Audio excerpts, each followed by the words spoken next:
नमस्कार, news our के खास कार्यक्रम 4 बड़ी खबरों में आपका स्वागत है। मैं हूं आपके साथ तरुणा। तो आज की पहली बड़ी खबर, वित्त मंत्री निर्मला सीतारमण ने बजट 2025 पेश किया। इसमें कई तरह की घोषणाएं की गई। प्रधानमंत्री नरेंद्र मोदी ने बजट के लिए निर्मला सीतारमण को बधाई दी। दूसरी बड़ी खबर में हम बात करेंगे, कांग्रेस की दिल्ली में 3 चुनावी जनसभा होगी। दिल्ली में नेता प्रतिपक्ष राहुल गांधी एक और कांग्रेस सांसद प्रियंका गांधी चुनावी सभाओं को संबोधित करेंगी। वहीं तीसरी बड़ी खबर में जिक्र करेंगे, महाकुंभ में हुई भगदड़ के तीसरे दिन सीएम योगी प्रयागराज पहुंचे। वह सबसे पहले संगम तट पर पहुंचे जहां भगदड़ हुई थी। वहीं चौथी और आखिरी बड़ी खबर, कांग्रेस के प्रदेश अध्यक्ष जीतू पटवारी जबलपुर जाते समय बरेली में कुछ समय के लिए कांग्रेस के कार्यकर्ताओं से मुलाकात करने को रुके। क्या है पूरा मामला, जानेंगे इसी कार्यक्रम में। आइए शुरू करते हैं 4 बड़ी खबरें।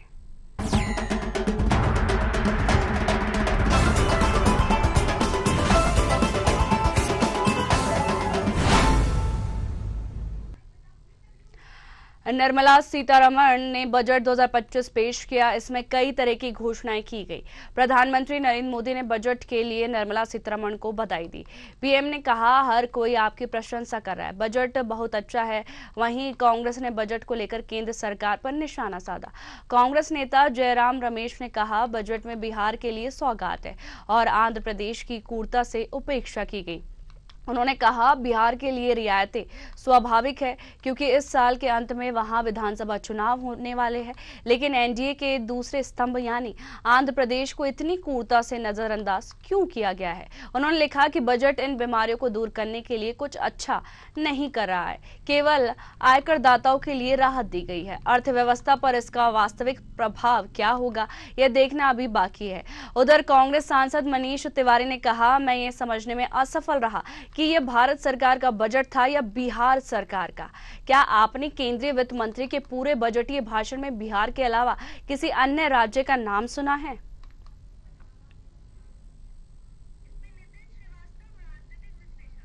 वहीं इस पर ज्यादा चर्चा के लिए राजनीतिक विश्लेषक नितिन जी जुड़ गए। नितिन जी, आपका बहुत बहुत स्वागत है न्यूज आवर पर।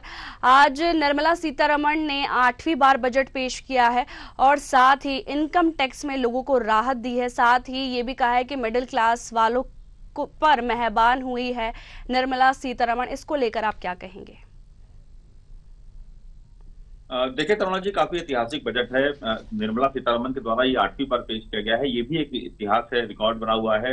लेकिन सबसे चौंकाने वाले जो इस तथ्य है, इसमें 12 लाख तक का जो स्लैब रखा गया है वो खासा सराहनीय है, क्योंकि माना जा रहा था इस बार की मध्यम वर्ग के लिए उतना खास बजट नहीं होगा, लेकिन 12 लाख तक की आय पर जो है कोई भी टैक्स नहीं है, ये एक महत्वपूर्ण है। दूसरा, अगर राज्यवार अगर बात की जाए तो बिहार को विशेष तरजीह दी है, क्योंकि इस साल बिहार में जो है विधानसभा चुनाव होने हैं अंत में, और ऐसी स्थिति में बिहार का जिक्र ये अपने आप में खासा चौंकाने वाला है। यही नहीं, बेकायदा यहाँ तक कहा गया है कि बिहार के जो पटना में IIT की स्थापना की गई थी, उसमें जो हॉस्टल बनेंगे उसके निर्माण का भी जिक्र किया गया है। यानी कि केंद्रीय बजट में एक राज्य, विशेष राज्य को जो है तरजीह मिलना, ये खासा चौंकाने वाला है।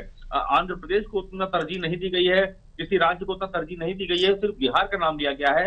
ये अपने आप में चौंकाने वाला है और सराहनीय है, क्योंकि बिहार के चुनाव विधानसभा होने वाले हैं और ऐसी स्थिति में बिहार को खासा जो है आकर्षित करने में लगे हुए हैं। इसके अलावा प्रधानमंत्री नरेंद्र मोदी इस बात को भी जानते हैं कि जेडीयू जो है खासा सहयोगी, बड़ा सहयोगी है, और ऐसी स्थिति में जेडीयू अगर रूठ गया तो केंद्र की सरकार भी डगमगा सकती है। तो ऐसी स्थिति में उन्होंने बेकायदा न सिर्फ एक सोची समझी रणनीति के तहत कार्य किया है, बल्कि ये भी जताने की कोशिश की है कि न सिर्फ बिहार उनके लिए महत्वपूर्ण है, बल्कि बिहार के एक एक जुड़ी योजनाएं उनके लिए महत्वपूर्ण है। और यही वजह है कि IIT की स्थापना में उससे हॉस्टल कैसे निर्माण होंगे, कैसे बिहार को विशेष राज्य का दर्जा दिया जाएगा, कैसे आने वाले समय में बिहार एक डेवलपिंग स्टेट में आएगा, इस बात का खासा जिक्र है। अरुणा जी। जी नितिन जी, ये पहली बार ही नहीं, इससे पहले भी जब बजट पेश किया गया था उसमें बिहार के लिए कई घोषणाएं की गई थी, तो इस बार भी बिहार को मेन फोकस रखा गया है। तो बिहार ही क्यों? उत्तर प्रदेश भी है, मध्य प्रदेश भी है, राजस्थान भी है, बिहार पर इतना फोकस क्यों किया गया है? इसीलिए क्योंकि अभी चुनाव आने वाले, उसी को लेकर इतना फोकस किया जा रहा है बिहार के ऊपर। देखिए, यही एक चर्चा का विषय है तरुणा जी, कि बिहार को लेकर के इतनी चौकन्ना क्यों है केंद्र सरकार। मैंने आपको पहले ही कहा, न सिर्फ बिहार में चुनाव होने वाला है, बल्कि बिहार राज्य इसलिए भी महत्वपूर्ण है क्योंकि केंद्र की एनडीए सरकार में जो सबसे बड़ा सहयोगी दल है वो जेडीयू है।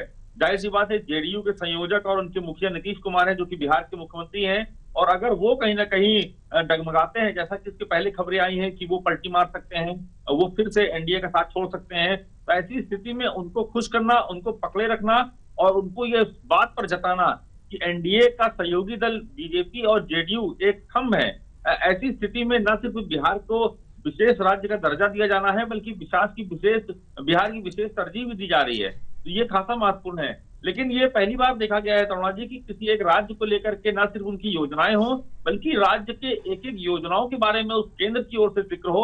ये एक बड़ा दिलचस्प है, क्योंकि आमतौर पर केंद्रीय बजट में सभी राज्यों के मसलों को रखा जाता है, सभी राज्यों के तमाम योजनाओं का खाका तैयार करके रखा जाता है, लेकिन सिर्फ बिहार को इस तरह की तरजीह देना ये अपने आप में चौंकाने वाला है।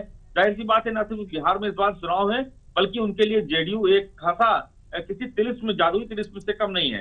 और नरेंद्र मोदी या फिर बीजेपी नहीं चाहती कि किसी भी मसले पर जेडीयू में टूट हो, जेडीयू से फूट हो और वो सहयोगी दल के रूप में बने रहें, जिससे राज्य का भी काम चलता रहे और केंद्र सरकार का भी काम चलता रहे। जी, बजट के अंदर आज कई सारी घोषणाएं की गई है, साथ ही किसानों के लिए भी राहत भरी खबर है। साथ ही मोबाइल हो, ई रिक्शा हो या इलेक्ट्रॉनिक कार हो, सभी में राहत भरी और सस्ती होगी इस साल।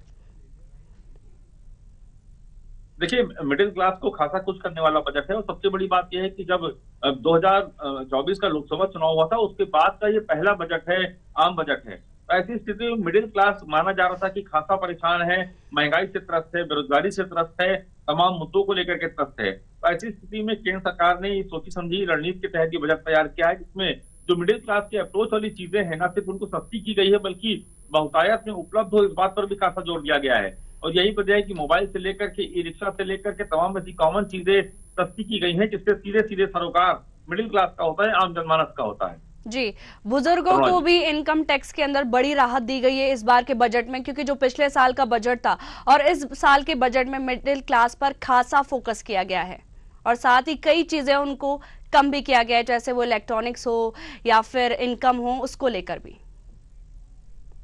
बिल्कुल, देखिए इनकम टैक्स में स्लैब में भी बदलाव किया गया है, बल्कि तमाम लोग सस्ती की गई है, जिससे कि आम जनमानस का, मिडिल का, मध्यम वर्गीय और बुजुर्गों का खाता जो है सीधा सरोकार रहता है।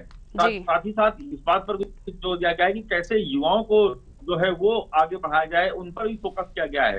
तो माना जा रहा है कि बैलेंसिंग बजट है। अब देखने वाली बात होगी कि आने वाले चुनाव में इस बजट को लेकर के क्या कुछ निर्णय होता है, ताकि एनडीए सरकार के प्रति जो रुख रहा है पिछले चुनाव में, वो कुछ बेहतर हो सके।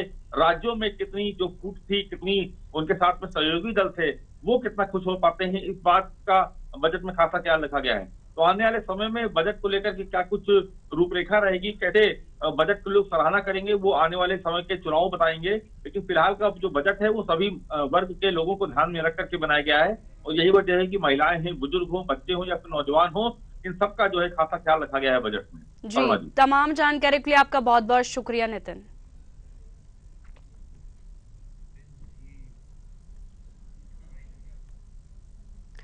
कांग्रेस की दिल्ली में 3 चुनावी जनसभा होगी। दिल्ली में नेता प्रतिपक्ष राहुल गांधी 1 और कांग्रेस सांसद प्रियंका गांधी 2 चुनावी सभाओं को संबोधित करेंगे।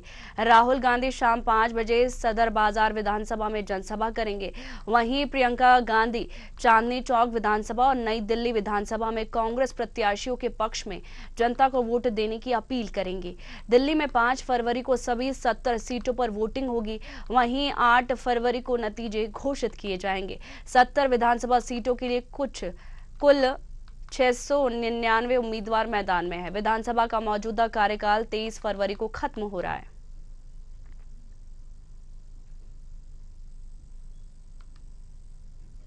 बता दें कि दिल्ली चुनाव को लेकर सियासत तेज हो गई है, और इसी को लेकर दिल्ली में आज भाई बहन जनसभा संबोधित करने वाले हैं। राहुल गांधी और प्रियंका गांधी आज दिल्ली में धुआंधार प्रचार प्रसार करेंगे।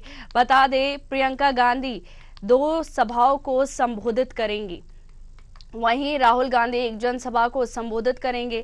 प्रियंका गांधी चांदनी चौक और नई दिल्ली विधानसभा में कांग्रेस प्रत्याशियों के पक्ष में जनता से वोट की अपील करेंगे। बता दें कि दिल्ली में 5 फरवरी को चुनाव होना है और 8 फरवरी को इसके नतीजे आएंगे। और ये भी देखा गया है कि जो पिछली बार का चुनाव था, कांग्रेस ने एक भी सीट नहीं जीती थी। वहीं इस बार के चुनाव में कांग्रेस कितनी सीटें जीतती है वो देखना होगा।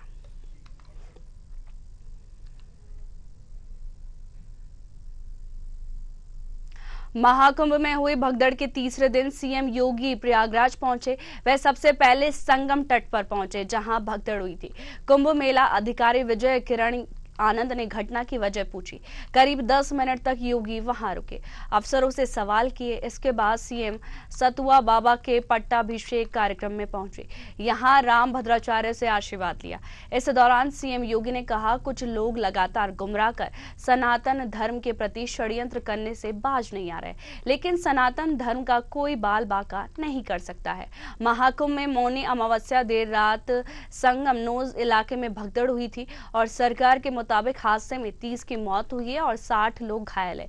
इससे पहले सीएम ने प्रयागराज आ रही सड़कों का भी हाईवे सर्वे किया, उन पर भीड़ की स्थिति समझी। अफसरों और बेहतर इंतजाम करने के दिशा निर्देश सीएम योगी आदित्यनाथ ने दिए हैं। वहीं इस पर ज्यादा चर्चा के लिए हमारे साथ संवाददाता लखनऊ से संवाददाता नन्हे सिंह जुड़ गए हैं। नन्हे, महाकुंभ में देखा गया है जो भगदड़ हो गई थी उसी को लेकर तीसरे दिन भी सीएम योगी संगम नोज पर नजर आ रहे हैं और साथ ही दिशा निर्देश भी दे रहे हैं वहां के लोगों को।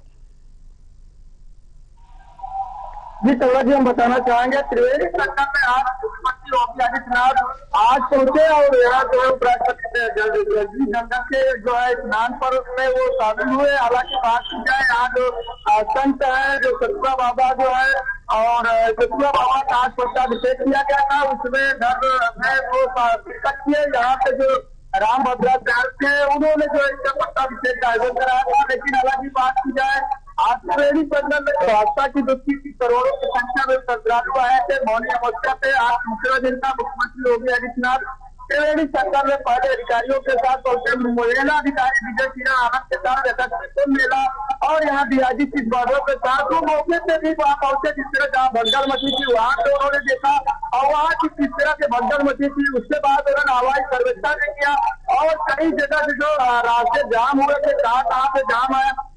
हालांकि बात की जाए कि जो त्रिवेणी संगम में जो आस्था की डुबकी थी मौनी अमावस्या के रात में ही करीब 1 बजे वहाँ भगदड़ मच गई थी। जो श्रद्धालु थे काफी करोड़ों की संख्या में जो संगम घाट पर वहाँ मौजूद थे, वहाँ उनको जो है हटाने को लेकर जो प्रशासन थी, संतों को जो है वह स्नान कराना था। उनका जो है शाही स्नान था, अमृत स्नान था। स्नान से पहले वहाँ जो प्रशासन थी वो खाली कराना चाह रही थी और वो जो प्रशासन खाली कराने में जो आत्मा खोले वहाँ भगदड़ मची थी। वहाँ काफी संख्या में जो श्रद्धालु थे वो जो है एक दूसरे पर चढ़ते हुए वहाँ से काफी लोगों ने दम तोड़ दिया था, सांसें थम गई थी। हालांकि कई गंभीर रूप हो गए थे और उनका इलाज अभी भी चल रहा है। कई अस्पतालों में भर्ती भी है और मुख्यमंत्री योगी आदित्यनाथ बेसारक जाने के लिए भी था, लेकिन वो कार्यक्रम वहाँ नहीं गए। और किस तरह बेसारक अभी भी जो श्रद्धालु है काफी संख्या में वहाँ मौजूद है। किसी का हाथ फायर कहीं न कहीं फ्रैक्चर है, वो भी अभी इलाज चल रहा है। हालांकि बात की जाए त्रिवेणी संगम में अब बसंत पंचमी है 3 फरवरी को, वहाँ भी और उसी कार्यक्रम का भी उन्होंने जायजा लिया। किस तरह से 3 फरवरी को कार्यक्रम होना है। 3 फरवरी में जो मौनी अमावस्या की भीड़ थी और उससे पहले जो इस तरह के अधिकारियों का रवैया था उन्होंने नाराजगी भी व्यक्त की। अधिकारियों को फटकार भी लगाई कि किस तरह से आप लोगों का आयोजन था और मैनेजमेंट था। जिसे देखा जाए एआई कैमरे से वो पूरी तरह से वैसे एआई कैमरे के बावजूद जो अधिकारी थे वो क्यों नहीं सतर्क हुए। कई सवाल जो है मुख्यमंत्री योगी आदित्यनाथ ने अधिकारियों के साथ वार्ता में भी निकली। लेकिन देखा जाए जिस तरह से जो बसंत पंचमी आगामी के नाम पर है उसके लिए तैयारी जो है वो शुरू कर दिया है और उसकी अधिकारियों के साथ मीटिंग की है। वहाँ पे मौके पे जाके जो उसके बातों का भी उन्होंने निरीक्षण किया। हालांकि बात किया जाए जिस तरह से जो श्रद्धालु है काफी संख्या में जो अभी तक जो रेल हो चाहे बस स्टैंड हो वो भी पूरी तरह से यहाँ जो यात्राओं को सुविधाएं किस तरह की गई उससे भी उन्होंने माहिती की, अधिकारियों के साथ बैठक की। हालांकि बात की जाए रेलवे विभाग की जिस तरह से कई गाड़ियों को निरस्त करने के बाद जो श्रद्धालु थे वो समय से उनको आवागमन में काफी दिक्कतें हुई और वहाँ जो है लोगों को कई ट्रेनें निरस्त हो गई। करोड़ों की संख्या में जो श्रद्धालु थे सभी 9 स्टेशनों पे मौजूद थे। पूरी स्टेशन अचानक जो श्रद्धालुओं से भरी पड़ी थी। हालांकि बात की जाए जिस तरह से यहाँ जो सदन बसें चलाई गई 550 से ज्यादा सदन बसें थी वो पूरी तरह से सक्रिय नजर नहीं आए और कहीं न कहीं जब से वो खड़ी हुई थी और वहाँ जो प्रशासन था वो पूरी तरह से पूरी पार्टून को बंद करने के बाद जो पैदल यात्री थे वो निकलने में असमर्थ हो गया। जो 24 घंटे से ज्यादा उनको समय निकालना पड़ा। कई लोग तो गाड़ियों में ही रुके रहे, वहां से उनको खाने पीने की काफी दिक्कतें हुई। हालांकि बात की जाए जिस तरह से वहाँ जिस तरह से जो श्रद्धालु थे कई देश विदेश से और कई प्रदेशों से आए थे, उनको जिस तरह से कड़ी मशक्कत के बाद जो है काफी समय के बाद 3 दिन के बाद कल आज तो कहीं नॉर्मल आवागमन दिख रहा है, लेकिन इसके पहले कल परसों तक जिस तरह पूरी आवागमन हजारों गाड़ियां जिस तरह से चारों तरफ रूट प्रयागराज बनारस रूट हो, पापा मऊ लखनऊ मार्ग हो या मध्य प्रदेश का जो जिस तरह से कर सकते हैं कई रूट जो है अलग घाट तरफ हो, पूरी तरह छावनी में तब्दील था। और यहाँ जिस तरह से मस्जिदें बनाई गई थी, मस्जिदों में लोग जो है वहाँ पे रोका दिया गया था, मुस्लिम वालों का बड़ा सहयोग था, मस्जिदों में भी उनको रोका गया था। और वो जो है काफी यहाँ पे भोजन का प्रबंध भी कराया गया। मोटरसाइकिल जो है यहाँ यात्रियों को उतारने के लिए व्यवस्थाएं कराई गई। हालांकि देखा जाए जिस तरह से मौनी अमावस्या में करोड़ों की संख्या में जो श्रद्धालु आए थे और वो श्रद्धालुओं के लिए जो है काफी मुसीबत का सामना करना पड़ा। और जिस तरह यह मौनी अमावस्या बीतने के बाद अभी बसंत पंचमी है, 3 फरवरी को है और उसकी तैयारियां किस तरह होनी चाहिए इसको लेकर मुख्यमंत्री योगी आदित्यनाथ लगातार जो है मॉनिटरिंग करे, अधिकारियों के साथ डाक पड़ताल लगा रहे हैं और उसकी जो है मॉनिटरिंग करते हुए वो कह रहा है कि इस तरह से अगर बसंत पंचमी में इस तरह से जो अगर घटनाएं हुई मौनी अमावस्या हुई वो बसंत पंचमी ना हो। और इस तरह उन्होंने साधु संतों के जो जिस तरह पट्टाभिषेक में उन्होंने जो है सभी 13 अखाड़ों को जो है उन्होंने संबोधित करते हुए 13 अखाड़ों को उन्होंने धन्यवाद भी दिया कि आप लोगों की जिस तरह से सहयोग रहा और सभी अखाड़े जो है सनातन के कार्य किए आगे भी कार्य करते। हालांकि मुख्यमंत्री का जो बयान है इस पे राजनीति भी हो सकती है। मुख्यमंत्री योगी आदित्यनाथ जिस तरह बयान दिया है वो मुख्यमंत्री जिस तरह से अभी तक पूरे आंकड़े नहीं दे पाए, जिस तरह यहाँ जो शासन प्रशासन की जो लाभें थी अभी भी लोग यहाँ ढूंढ रहे हैं। खोया पाया केंद्र हो चाहे यहाँ चल दस्ते हो, यहाँ जो प्रशासन है वो तरह से अभी परेशान है। लोग हैं अभी एक दस्त से जो ढूंढने में करीब दर्जनों लोग यहाँ आए हुए हैं बाहर से और उनकी लगातार जो है अभी प्रयास कर रहे हैं कि हमारे जो परिजन है वो मिल जाए। सभी अस्पतालों में ढूंढ रहे हैं और यहाँ जो मरीज के जो है उसके हालांकि बात की जाए जिस तरह से मुख्यमंत्री ने अधिकारियों को हड़ताल लगाई। नन्हे आपसे आगे भी इसको लेकर अपडेट लेते रहेंगे। तमाम जानकारी के लिए आपका बहुत बहुत शुक्रिया।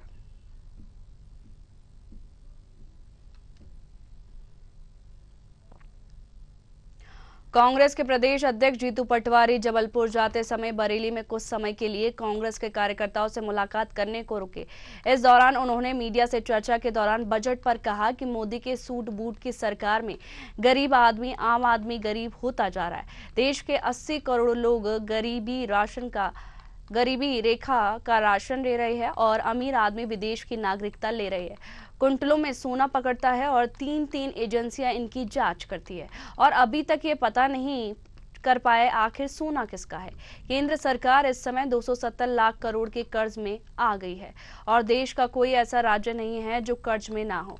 भाजपा सरकार 16 लाख करोड़ रुपए उद्योगपतियों का माफ कर देती है और किसानों को कोई मदद नहीं कर देती है। साथ ही भाजपा का एक भी मंत्री या विधायक सड़क पर नहीं घूम सकता यदि वल्लभ भवन में इनकी जांच हो जाए। बजट में नरेंद्र मोदी जब से आए हमारे दो की सरकार सूट बूट की सरकार बहुत हेवी तरीके से काम कर रही है। देश 270 लाख करोड़ के कर्जे में आ गया। देश केंद्र की सरकार एक भी राज्य ऐसा नहीं है जो 5 लाख करोड़ के कर्जे में नहीं। एक भी राज्य देश का गरीब गरीब होता जा रहा है, अमीर अमीर होता जा रहा है। अमीर होते हुए व्यक्ति भारत की सदस्यता भारत की नागरिकता छोड़ रहा है, वो विदेशों की नागरिकता ले रहा है। आखिर महंगाई सर चढ़ के बोल रही है। 80 करोड़ लोग सरकारी राशन पे आ गए। किसान को किसी प्रकार की कोई सहायता ये सरकार नहीं देती। 16 लाख करोड़ रुपया उद्योगपतियों का माफ कर देती है। एक तरफ करप्शन है मोदी जी का, जो एक आंख देखती है कि किसी को पकड़ना है, पर बीजेपी के लोगों को छूट देना है। अभी मध्य प्रदेश में मैं बार बार कहता हूं कि एक भी मंत्री बाहर रोड पे नहीं घूम सकता, न वहां बैठ सकता। वल्लभ भवन में सही जांच हो जाए।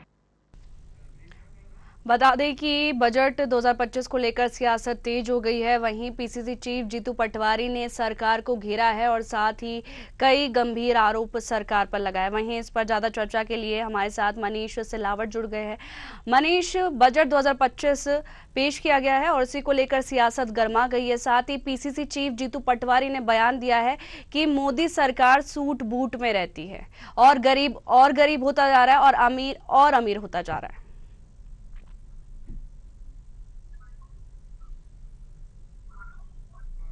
मेरी आवाज आ पा रही है आपको? हाँ, आ रही है मैम जी। जबलपुर जाते समय प्रदेश कांग्रेस के अध्यक्ष जीतू पटवारी अल्प समय के लिए खरगोन के यहाँ गेस्ट हाउस में रुके, जहाँ कांग्रेस कार्यकर्ताओं ने स्वागत किया। जी। पीसीसी चीफ जीतू पटवारी का बयान सामने आया है जो अभी बजट पेश हुआ है और सरकार को पूरी तरीके से घेरा है जीतू पटवारी ने बजट को लेकर। प्रदेश कांग्रेस के अध्यक्ष पटवारी ने कहा कि केंद्र सरकार को सूट बूट वाली सरकार है। नरेंद्र मोदी के राज में बेरोजगारी, भ्रष्टाचार पर महंगाई आसमान छू रही है। देश के हर राज्य पर 5 लाख करोड़ से ज्यादा कर्जा चढ़ चुका है। देश के ऊपर सभी 255 लाख करोड़ का कर्जा जड़ चुका है देश के। जी, तमाम जानकारी के लिए आपका बहुत बहुत शुक्रिया मनीष।